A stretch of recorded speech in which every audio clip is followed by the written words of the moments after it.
अस्तो मा सद्गमयत् तमसो मा ज्योतिर्गमयत् मृत्युर्मामृतं गमय। प्रिय बंधुओं, धर्म कर्म चैनल के माध्यम से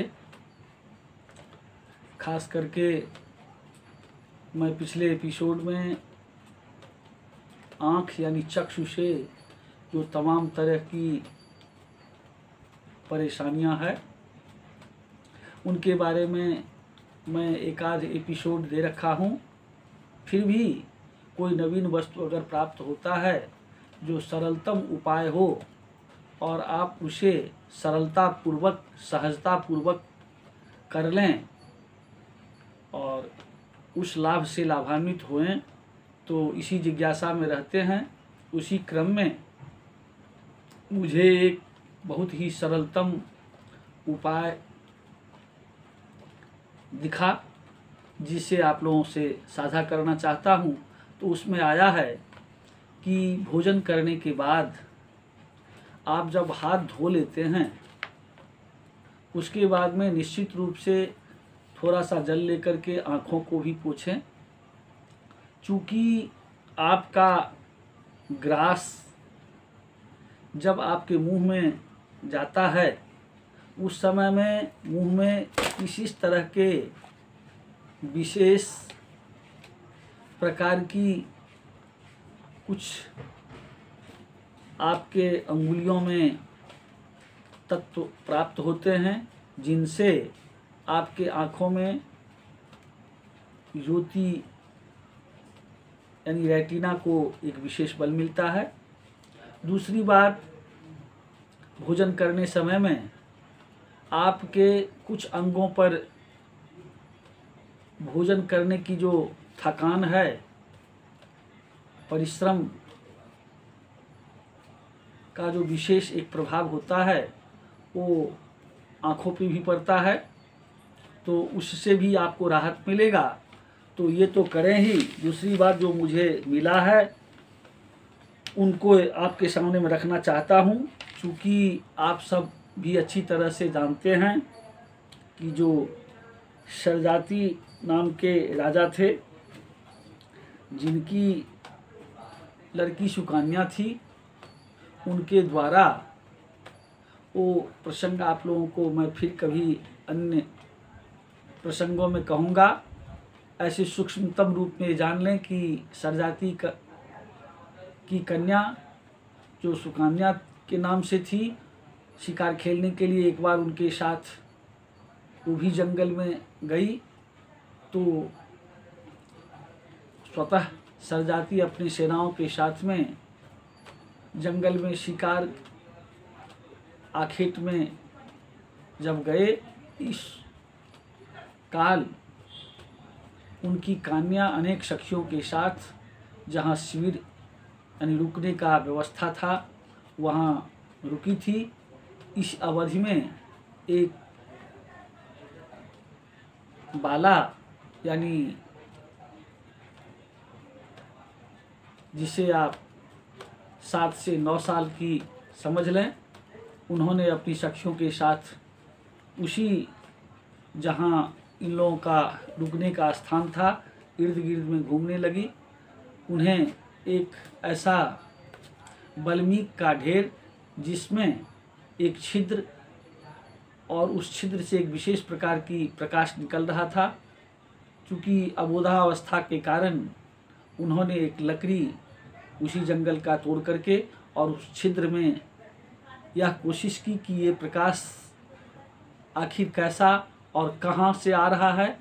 तो पहले से ही उसमें च्यवन ऋषि तपस्या जो कर रहे थे उसका भी एक लंबा प्रसंग है। चूँकि वहाँ एक नदियाँ बह रही थी, उस नदी में च्यवन ऋषि जल में डूब करके तपस्या कर रहे थे।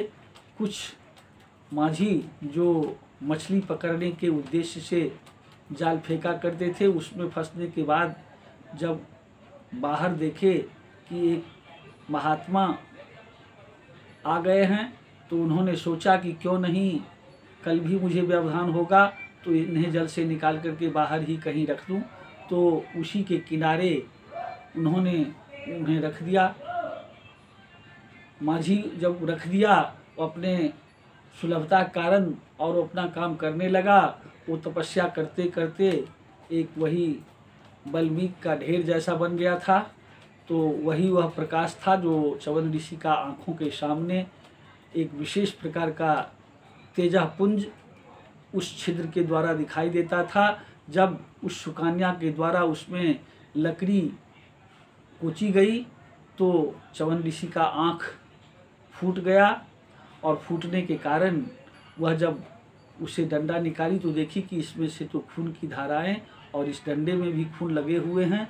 तो डर के मारे आकर के चुपके से जो है जहाँ शिविर था उसमें आकर के बैठ गई। लेकिन उसका प्रभाव ये हुआ कि सरजाति सहित जितने उनके मंत्रीगण और आखेट करने वाले, शिकार खेलने वाले और अन्य सदस्य थे, उन सबों को एक विशेष प्रकार का रोग यानी पेट खराब, पेट फूलना इत्यादि इत्यादि तरह के जो है रोग से ग्रसित होने लगे, और सब के सब जो है एकाएक बीमार पड़ गए। ऐसी स्थिति में जब किसी मनुष्यों के विज्ञजनों के द्वारा यह पूछा गया कि क्यों इस तरह का जो है परेशानियां आ गई है, तो जो उसके जानकार व्यक्ति थे उन्होंने कहा कि इस क्षेत्र में च्यवन ऋषि रहते हैं, कहीं ऐसा न हो कि किसी के द्वारा उन्हें कष्ट पहुंचा हो जिसके कारण ऐसा हुआ हो। पता लगाया गया तो वही सुकन्या कही कि मैं आज गया था तो एक छिद्र जो उसमें से काफ़ी प्रकाश आ रहा था, मैंने एक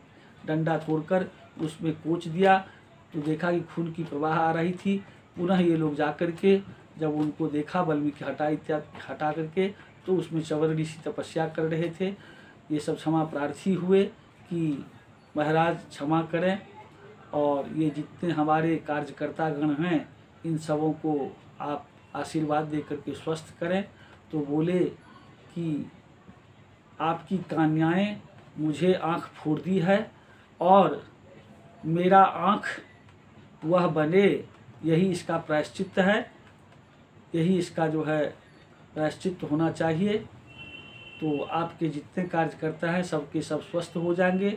और वही हुआ कि एक राजा की कन्या, एक ऋषि, वो भी उस कन्या की अवस्था 8 साल और च्यवन ऋषि की अवस्था 70 से 75 साल, ऐसी स्थिति में उनका विवाह च्यवन ऋषि के साथ सुकन्या का कर दिया गया। और इसकी बड़ी लंबी कथाएं हैं जो मैं किसी अन्य एपिसोड के माध्यम से आप लोगों के समक्ष रखूंगा। मुख्य रूप से मुझे जो चक्षु यानी आँख से संबंधित परेशानियों को दूर करने के लिए तो मैं उनका जो एक मंत्र है मैं आप लोगों के समक्ष रखना चाहता हूं, उसे आप सुने। और ज़्यादा कदा अगर आपको किसी तरह का परेशानियां हो तो इस एपिसोड को चला करके और उन मंत्रों को आप स्मरण भी कर सकते हैं, और अगर याद हो जाए तो उसको समय समय पर इसका उपचार भी करेंगे। आया है कि चक्षुरार्थ यह बड़ा ही अनमोल पठनीय मंत्र है। सरजातिं च सुकन्याश्च च्यवनं शक्र मश्विनो भोजनां ते स्मरे नित्यं तस्य चक्षुर्न हीयते। तो इसमें तो ये कहा गया है कि भोजन के अंत में, परंतु मैं आपको पहले ही कह दिया हूँ कि भोजनांत जब आप हाथ धो लेते हैं तब जो है अपने हाथों से आँख को पोंछते हुए थोड़ा सा जल लेकर के और थोड़ा सा सहलावे भी, तो उससे आपको काफ़ी राहत महसूस होगा। भोजन करने की थकावट जो आपके आँखों पे आता है।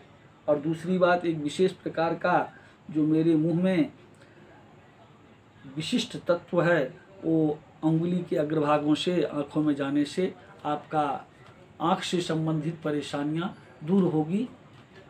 ये शास्त्रीय व्यवस्था है और इसे आप करें, परंतु ऐसे चम्मच से खाने वाले या किसी ऐसे पदार्थों से खाने वालों के लिए नहीं है।